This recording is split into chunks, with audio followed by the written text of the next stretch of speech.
bienvenue sur Licorne le podcast. Je suis Hello, podcast manager, mais avant tout entrepreneur. Ici, je te partage mon quotidien et tout ça sans bullshit, vraiment, parce que y en a marre des langues de bois. Si t'aimes l'humour de beauf, les blagues carambars et les gros mots, bienvenue, let's go!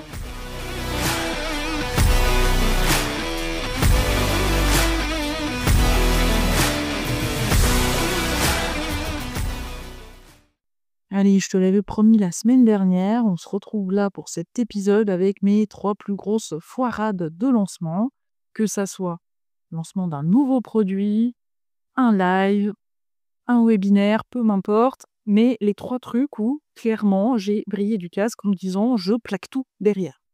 Le tout premier commence avec le lancement d'un coaching. J'en ai déjà parlé dans d'autres épisodes. Initialement, j'ai commencé dans l'entrepreneuriat en m'étant assistante virtuelle et en travaillant en fait de l'intérieur avec mes clients, en les accompagnant sur les tâches administratives. Je me suis rendu compte qu'ils étaient très bons dans le customer care, dans la gestion de leurs propres clients, mais qu'en interne, on pouvait optimiser un petit peu certaines choses, et notamment au point de vue management. Et aussi le management personnel. Parce qu'une équipe, ce n'est pas forcément plusieurs personnes, tu fais déjà équipe avec toi-même et que c'est pas le truc le plus facile. Je suis sûre que tu le sais, tu es ton pire patron et ton pire manager.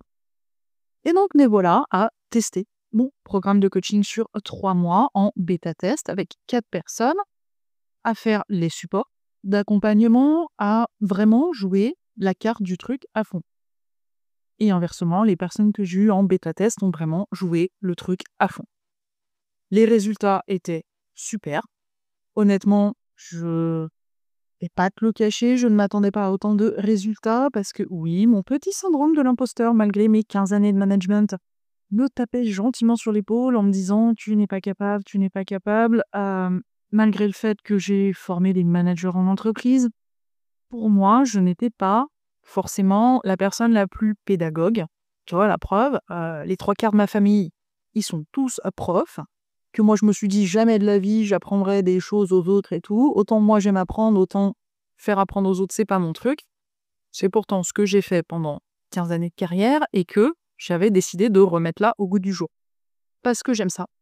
J'aime transmettre, j'aime interagir et que j'aime voir les gens avoir des prises de conscience et pas forcément des changements mirobolants, mais en tout cas, que grâce à mon aide, ils puissent mieux vivre certaines choses. Donc ici, on fait le programme, 3 mois complets, avec les visions individuelles et tout. Et vient le moment du lancement. Et là, je me dis, bon, j'observe un peu ce qui se passe chez les autres. On va faire, du mailing, on va faire des posts sur les réseaux sociaux, du teasing, des stories. Je fais même un live puisque j'étais accompagnée par une coach avec ma coach pour parler de leadership, tout ça. Je fais un live solo également où j'ai pas eu grand monde pour en parler. Un mois de lancement où j'avais programmé certaines choses avant et où de temps en temps, parce que je suis comme ça, j'y suis allée à la spontanéité totale et en mode touriste, mais en étant beaucoup moins à l'aise que ce que je suis aujourd'hui. Un mois de lancement avec dès les premières semaines, demande de prise de contact. Donc tu te dis, c'est pas grave, il y a un mois, il y a une deadline. Souvent, les gens, parce que je suis comme ça, se décident plutôt à la dernière minute. Donc je joue le jeu jusqu'au bout, et au bout d'un mois, complètement lessivée et rincée, j'ai fait 0 vente. Et là, c'est le premier mur dans la gueule que je me suis pris, en me disant, j'ai tout fait bien comme il faut de ce qu'ils disent, et j'ai pas eu de résultat. Bon, pas de vente, c'est déjà difficile, mais même pas un seul contact ou quoi que ce soit.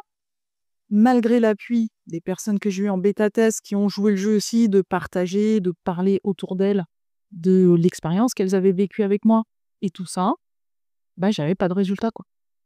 Donc là, tu prends une bonne claque dans la tronche et tu te dis, je suis trop nulle. J'ai fait comme les autres et j'y arrive pas. Voilà, tu sais, cette putain de comparaison. J'ai pas fait de vente. Mon produit est inintéressant, alors que les personnes que j'ai en bêta-test, mais non, sois convaincu de ton truc et tout. Et j'avoue qu'il m'a fallu bien 2 mois avant de me dire, bon, on passe l'émotivité, machin, parce que je pense que je n'ai pas communiqué En tout cas, pas autant que ce que je faisais pendant bien 2 mois, parce que vraiment cette expérience-là m'a affectée profondément. Si tu l'as déjà vécu ou si tu es en train de le vivre en ce moment, que tu débutes, que tu relances un produit et que tu es en plein dedans et que tu te rends compte que là, c'est difficile, au niveau émotion, tu auras des pâquerettes. Au niveau état d'esprit, c'est pas mieux, hein. Et du coup, il faut remonter la pente. Première grosse foirade où j'ai mis une énergie de taré. Alors ça aussi, tu peux te le dire, après tout ce que j'étais, après toute l'énergie dépensée, après les sorties de zone de confort, parce que pour moi, faire des lives à l'époque, que je passe en vidéo, qu'on me voit en direct, que j'interagisse avec des gens en direct, j'étais pas à l'aise du tout. Donc je m'étais clairement sorti les doigts du cul sur ce plan-là. Et de ne pas avoir de résultats alors que tu as dépassé certaines craintes, c'est tendu du cul, hein. On va pas dire ça autrement. Ma deuxième grosse foirade, ça a été une masterclass. Il y a eu d'autres foirades au milieu, mais celle-ci, elle est très drôle. J'avais pas lâché l'idée de ce management pour les solopreneurs, de parler de leadership au féminin, parce que bien souvent, les femmes, on se sent inférieures sur des postes de direction. Donc, quand tu es dirigeant d'entreprise, tu te sens toujours déstabilisé en fait par les gars autour de toi qui veulent t'apprendre ce que c'est que de diriger et que quand t'es une nana, t'es pas capable de le faire. Et donc, c'était un petit peu mon cheval de bataille parce que derrière cette masterclass, je souhaitais lancer une communauté spécifiquement pour les femmes entrepreneurs avec, on va dire, un condensé de ce qui était proposé initialement dans le coaching complet que j'avais essayé de lancer avant, avec des ateliers d'1 heure cash comme ça sur des points très spécifiques, la gestion de l'organisation, gestion des conflits, management interne, et de prendre sa posture de leader. Et cette fois, pour faire cette masterclass, je me suis pas dit on y va, on fait un lancement avec du teasing, machin et tout, comme tu as fait ton truc, parce que énergétiquement parlant, ça m'allait pas. Je me suis dit j'ai pas envie. Et dans mon esprit, plus tu laisses de temps aux gens, et moins ils vont avoir envie de réserver une place, quoi. Donc cette masterclass, qui était dans le but de vendre cette communauté, a été bien entendu gratuite. Il fallait juste s'inscrire et être présent. À cette époque, je faisais partie d'un réseau d'entrepreneurs en ligne. Donc le réseau partage allègrement mon événement. Je crée un système pour s'inscrire avec tout un truc de mail derrière pour recevoir les liens et tout, parce que j'avais pas envie de me taper les trucs à la mano. Donc j'ai quand même dépensé de l'énergie, on va dire, sur la partie technique, dépensé de l'énergie pour mes slides, dépensé de l'énergie pour les connaître par cœur, pour pouvoir vraiment être dans le moment présent avec les gens, parce que je trouve qu'il n'y a rien de plus frustrant pour avoir assisté à pas mal de masterclass que des slides avec énormément de texte, où la personne ne fait que lire sa slide et où on sent c'est juste de la lecture. Tu vois, il n'y a pas d'humain, il n'y a pas de vivant, il n'y a pas de spontanéité, il n'y a pas de punchline à mémer, on va dire. Enfin, et du coup, tu te fais chier. Et tu sais que quand tu vas à cette masterclass, en fait, la personne, elle va te filer le support, elle te filera un replay et qu'en fait, à la fin, elle veut juste te vendre un truc. Moi, je voulais que les gens repartent avec quelque chose. Au moins des prises de conscience, au moins 3 clés pour pouvoir travailler sur eux. Et donc, je fais 3 semaines de lancement pour la masterclass avec des posts, des stories, du mailing. Cette fois, j'ai pas fait de live, rien à foutre. C'est repartagé à droite, à gauche, tout ça. Et je me dis, la première fois où tu t'es foiré ta mère complet, et cette fois, j'avais 3 inscrits. Et je me dis, putain, c'est pas les 50 personnes que je m'étais imaginé. Donc peut-être que le sujet n'intéresse pas, ou peut-être que je l'ai pas amené correctement pour intéresser les gens. Donc j'anticipais déjà de me dire, je la referai et je referai différemment la prochaine fois pour le lancement.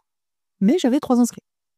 Donc dans ma séquence mail était prévu un mail de rappel la veille pour bien dire que le lien c'était ça, que ça commençait à telle heure, ne pas hésiter à venir avec des questions, des choses, que je voulais que ça soit un tant soit peu interactif. Et sur les 3 personnes inscrites, il y en a 2 qui me répondent « Ah finalement, il me faudra le replay parce que j'ai un rendez-vous qui s'est calé, j'ai ci, j'ai là et tout. » J'avoue que sur le moment, ça m'a profondément gonflé. Sauf que, et ça tous les entrepreneurs te le disent, t'as en moyenne, et c'est vraiment une grosse moyenne, 50% des gens qui s'inscrivent qui viennent réellement en masterclass.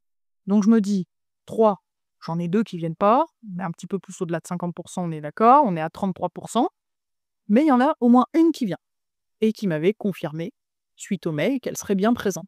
Donc j'ai dit, c'est pas grave, tu la joues à bloc, et cette fois, initialement, il y avait prévu un temps de questions-réponses sur la fin.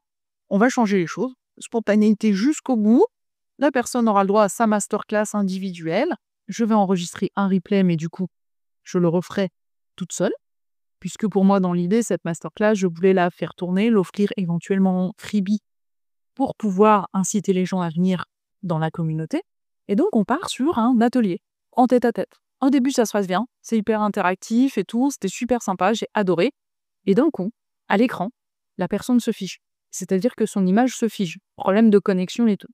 Ça arrive, j'arrête de parler, j'attends 1 minute, je vois qu'elle revient pas, ça se déconnecte, je dis elle va essayer et tout. Et là, elle m'envoie un message via LinkedIn et elle me dit mon réseau internet a pété. J'ai essayé de me connecter avec la 4G de mon téléphone, ça ne passe pas, je suis vraiment désolée de t'abandonner comme ça et tout. Donc la pauvre, elle y était pour rien, ça sert à rien de m'énerver parce qu'intérieurement j'étais là. Alors j'étais pas énervée contre elle, mais je me disais putain, pour une fois que je lance un truc, parce que j'avais essayé de lancer plein de petites choses avant qui n'avaient pas forcément bien fonctionné non plus, mais que là j'avais quand même des résultats, il faut que je tombe sur le seul moment où la seule personne que j'ai à ma masterclass, son internet tombe en rade. Non mais le truc, tu te dis c'est pas possible quoi. Je me sens seule au monde. Il n'y a qu'à moi que ces merdes-là arrivent. Et pourquoi Pourquoi Donc ça, c'était ma deuxième foirade, tu vois. J'ai pris ça pour un signe. J'ai dit, le management et le leadership, ça parle à pas beaucoup d'entrepreneurs. On va laisser tomber. En tout cas, quand tu parles management et leadership, c'est plus simple à percevoir quand tu as une équipe. Chose que les solopreneurs n'ont pas. Le management personnel, en fait, ça parle pas. Donc j'ai dit, écoute là, tu vas me changer le délire, quoi. Une troisième foirade, qui va être beaucoup moins impressionnante que celle-ci, c'est quand j'ai lancé mon guide, lance ton podcast pour moins de 100 balles. Donc c'est un guide fait sous Notion, qui est en fait un mini-programme en ligne, on va dire. Alors pas sur une plateforme de programme en ligne et tout, mais un mini-programme dans lequel je te donne le b.a.-ba en termes de matériel, en termes de méthode d'enregistrement et de montage. Voilà, le b.a.-ba du logiciel que j'utilise, avec une méthode en 5 étapes qui te permet d'enregistrer, déjà de créer le concept de ton podcast, ensuite d'enregistrer ton premier épisode et de le diffuser. Donc c'était effectivement un freebie qui aujourd'hui est en train de subir une refonte sur une version 2 qui va être améliorée et qui, j'en suis désolée, n'est plus un freebie. Ça va rentrer dans une catégorie de petits produits parce que j'estime que je passe du temps dessus, que même si je vais le vendre à un tarif qui va pas t'obliger à revendre ta BN demain, il y a quand même du travail. Et que je me suis rendu compte, petit X là au passage, que si les gens ne se sentent pas investis, donc s'il n'y a pas une transaction, sous-entendue financière, on donne beaucoup de contenu gratuit et les gens ne les suivent pas. Je fais comme toi aussi. Au début, j'ai bouffé, je crois, tous les PDF du monde pour pas apprendre grand-chose. J'en avais un stock de l'infini dans mon drive. Je les ai quasiment tous virés. Mais on fait tous pareil. Et du coup, c'est vrai que quand tu as les replays, quand tu as du contenu gratuit, et je suis aussi comme ça, si j'ai pas investi financièrement dedans, je vais regarder, mais quand j'aurai le temps. Donc oui, la technique du lead magnet ou du freebie, c'est de donner un petit quelque chose de toi, de tes offres, de tes services, pour inciter les gens à venir te trouver. Et donc, sur un coup de tête, je décide de faire ce truc sous Notion. Donc, je ne maîtrisais pas Notion du tout à ce moment-là. Je ponds un truc sur un week-end. Tu sais, il n'y a pas besoin de 100 ans quand ma créativité se met en route. Mais sur un week-end, je ponds un truc qui tient la route, une MDP. Je programme ma séquence mail, machin, nanana. Je fais un lancement de ce freebie sur Instagram. Donc, il n'y a pas de live, pas de truc et tout. Et après les lives, je pourrais t'en parler. Ce que j'ai fait toute seule, le gros stress total, déjà, j'étais pas à l'aise. Et en général, peu importe la plateforme où tu te trouves, tu as un petit bonhomme ou un compteur qui te dit le nombre de personnes qui te regardent. Quand tu vois le compteur passer de 0, 1, 2, 3 à 0, c'est ultra frustrant et stressant. En fait, tu es focus là-dessus. Je pense que c'est tout aussi frustrant quand tu vois un truc genre 1000 personnes. Alors, pas frustrant, mais flippant, on va dire. Et que les lives, perso, ça n'a jamais marché plus que ça. Donc là, ma technique, c'était vraiment ça. Je voulais remplir ma liste email. Je voulais proposer un mini truc de moi parce que j'avais dans l'idée de lancer un programme en ligne beaucoup plus complet Donc, c'était une porte d'accès, en fait, à ce programme. Je fais tout le truc et tout. Et dans les 15 jours de communication, puisque c'était quelque chose qui était complètement ouvert sur le reste du temps, donc en evergreen, comme ils appellent ça, qui était dans toutes mes descriptions de podcast. Donc, si tu retournes sur mes anciens épisodes, malheureusement, le lien n'est plus actif. J'en suis désolée. Mais je comptais, périodiquement, dans le mois, en parler 3-4 jours, faire des petits lancements, des trucs et tout. Bon, je fais tout un battage là-dessus. Bien entendu que je le propose à ma liste email, puisque dans ma newsletter, ça a toujours été une volonté pour moi de proposer les offres en avant-première. Et quand c'est des offres payantes avec des codes VIP pour avoir des petites réductions, bon là, sur un truc à 0 €, je ne vais pas te faire une réduction. Et donc, je l'ai proposé avant. Quelques-uns de ma liste email m'ont téléchargé. Ensuite, j'ai fait ce lancement. J'en ai parlé à peu près partout. Et maintenant, ce truc est en place depuis quasiment 1 an. Et j'en suis à 15 inscrits. C'est pas énorme, hein. C'est toujours 15 inscrits. Moi, je suis très contente.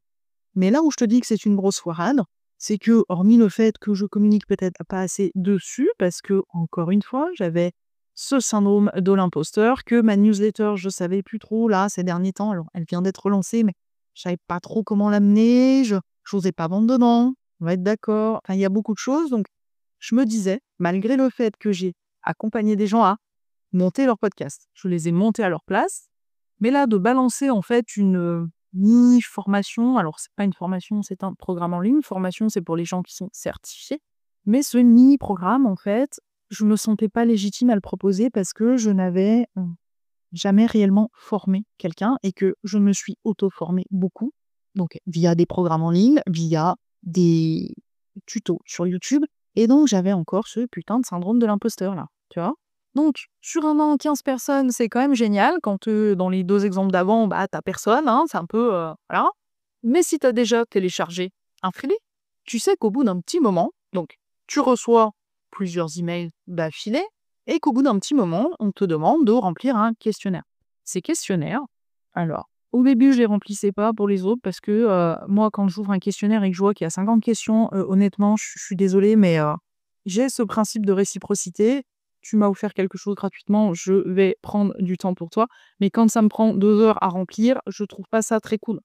Parce que le temps est précieux en entrepreneuriat, parce que quand tu travailles solo, t'es par moi et par vous tout le temps, et que des fois, suivant les plateformes de questionnaires, le remplir avec le téléphone, genre tranquille le soir devant Netflix, ça fonctionne pas. Enfin, donc perso, moi, c'est une volonté de mon côté. Je sais pas comment toi, tu travailles, mais de mon côté, je fais des questionnaires maximum avec maximum 10 questions. Et la plupart sont des questions où tu dois cocher un truc, quoi. Mais c'est super important de remplir ces questionnaires. Pourquoi ? Parce que déjà, ça te fait un retour sur ton produit. Donc là, tu te places côté entrepreneur. Donc, moi, ça me fait un retour sur le produit, de savoir ce qui plaît, ce qui ne plaît pas, de savoir si l'objectif que j'avais fixé au départ est rempli ou pas pour les personnes, parce que chaque personne étant différente et chaque personne n'intégrant pas les informations de la même manière, quelqu'un va complètement tout comprendre du premier coup et d'autres personnes auront besoin de plus de temps. Et c'est intéressant d'avoir les retours de personnes qui te disent « Bah là, cette page-là, j'ai rien compris. Voilà, j'ai trop galéré, c'était pas assez expliqué. » Parce que quand tu veux faire une V2 ou, dans mon idée, qui était de créer un programme en ligne sur une plateforme de formation en ligne, et l'objectif, c'était de développer ce mini-guide en version upgradée et donc d'y mettre plus d'informations. À ce jour, peut-être que les choses changeront parce que au moment où tu écouteras cet épisode, j'ai renvoyé un mail aux 15 personnes qui ont bénéficié de ce guide. Mais à ce jour, au moment où j'enregistre là tout de suite, j'ai eu 0 retour. C'est-à-dire que j'ai envoyé 2 fois un mail dans ma séquence email à plusieurs jours d'intervalle. Donc le premier de mémoire, parce que là je ne l'ai pas sous les yeux, était au bout du 30e jour. Et il y en avait un autre 15 jours après, expliquant que, voilà, si tu n'avais pas rempli le questionnaire, n'hésite pas à le faire, que c'était important pour moi, et que dans le cas où il était rempli, je remerciais la personne. Donc ouais, ça fait plus d'1 an et j'ai pas eu de retour. Donc c'est comme les masterclass, la plupart du temps, et beaucoup d'entrepreneurs le disent, que pour avoir un retour, il faut offrir quelque chose en échange. Je ne voulais pas le faire. C'est une volonté de ma part, puisque le guide était gratuit, que dans ce guide, je proposais aussi un rendez-vous offert de 30 minutes pour répondre aux questions de la personne et pourquoi pas lui filer 1 ou 2 astuces sur un problème spécifique qu'elle rencontrait sur le lancement de son podcast. Donc j'estimais que j'avais, peut-être à tort, mais en tout cas que j'avais largement rempli le taf au niveau d'un produit gratuit. Je ne suis pas une association loi 1901 en France ou une ASBL pour nos amis belges.